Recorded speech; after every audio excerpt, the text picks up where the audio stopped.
Hello, my witchlets. Liveliest day out today with the neighbors. So today I'm going to make for you keto carrot cakes for two because there's only two of us and neither of us are really into sweets all that much. So if I make like a full cake or whatever, it's just going to go bad. It's going to sit around.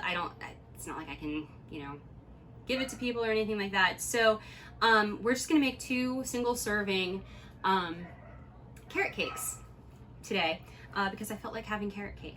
So what we have going on here is pretty much everything you're going to need to make this dish. The other thing I like about this dish is it's a microwave dish. My favorite. So it doesn't take that long. Now you can do it in the oven. The person who wrote the recipe, which I will link in the description, says it'll probably take about 15 minutes in the oven at, I think, 350 degrees. But they've never done it that way, and I'm certainly not going to try because it's already warm here, and I don't need to turn on the oven to make the house even warmer because it's August in Southern California.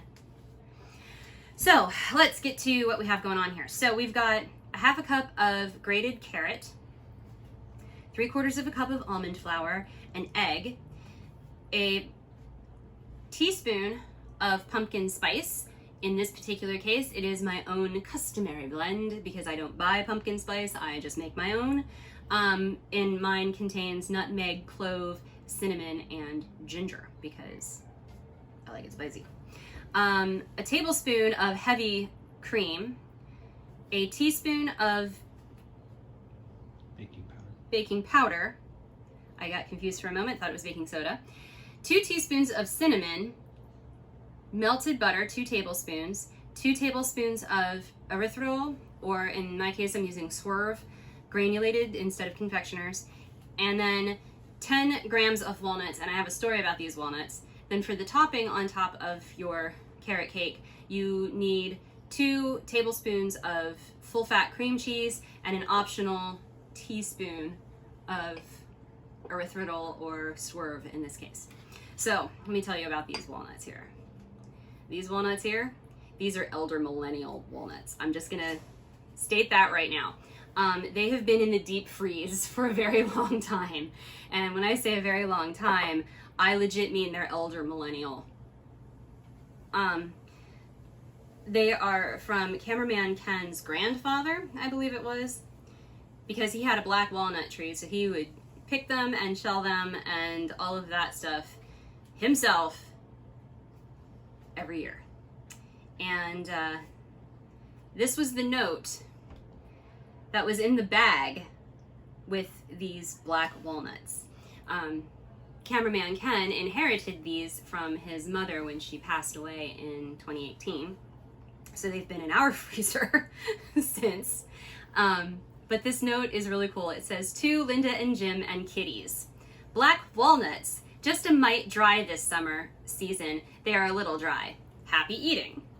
So we're gonna use these elder millennial walnuts from Cameraman Ken's grandfather in our carrot cake today because I think that's awesome and fascinating, and I don't generally like nuts in my food anyway, so I won't know the difference. So we're gonna go ahead and get things reframed so that we can start our mixing process and we'll get on to our baking.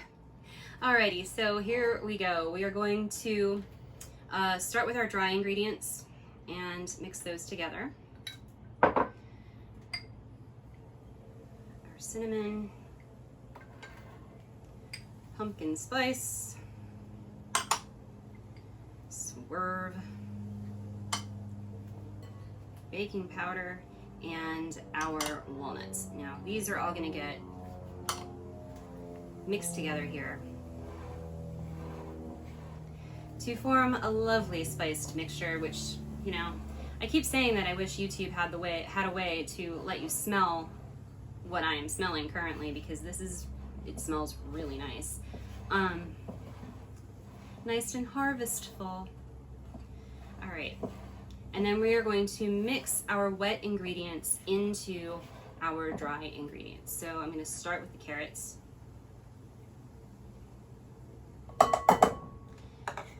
And I'll do the egg next. Our butter.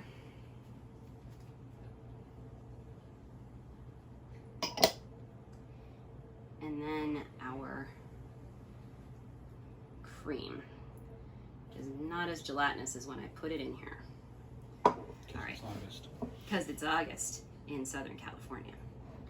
All right, so you're gonna mix this together into a batter, which, you know, is working not very well for me at the moment. And then once you get this all mixed together into a batter, you are going to put it into 2 greased ramekins. You can grease them however you want.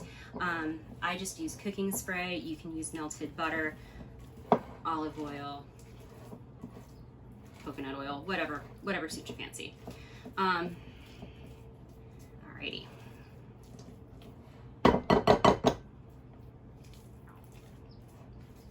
And my ramekins are right here. So you're going to take half your batter, put that in one, and the other half in the other. I know that's not exactly half, but I can measure. Just kind of eyeball it.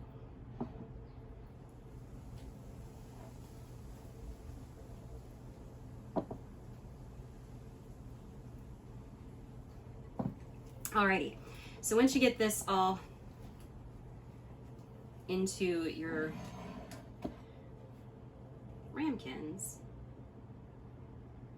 the fun begins.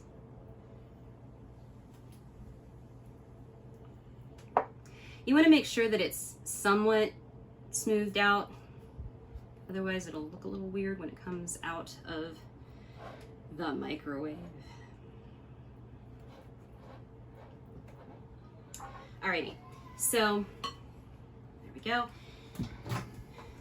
Microwave for 5 minutes at 800 watts or 6 minutes at 700 watts, which means you need to be able to change the power level on your microwave, which I will do. Power level 8 for 5 minutes, and we'll be back. Okay, so now that our cakes have come out of the microwave, you have options. You can either leave them in the ramekins, which is what we're gonna do, or you can turn them onto plates and then put your cream cheese icing on what is essentially the bottom of your cake. So, like I said, options. And you don't even have to do the icing if you don't want to. You don't have to add the sweetener to it. You can just use straight up cream cheese, whatever you want to do with that. I'm just adding it because why not? Optional ingredients are my friends.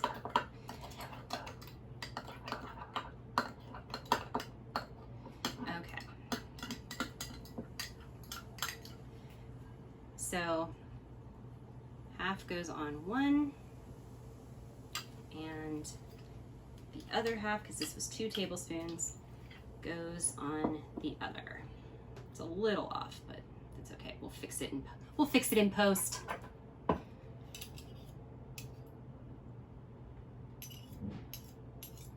Okay. And that's really all you have to do. You can smooth this out. These are really hot, so I should not touch them. I caught myself this time. Operative words. And then you can add extra grated carrot to this. You can add some more walnuts if you wanted, just for decoration or whatever. But that's it. That's all you have to do. So that is our video for today. I hope you enjoyed it.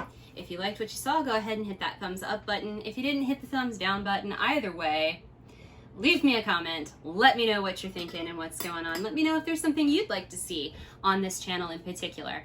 And make sure that you're subscribed so that you will know when videos come out and all of that stuff.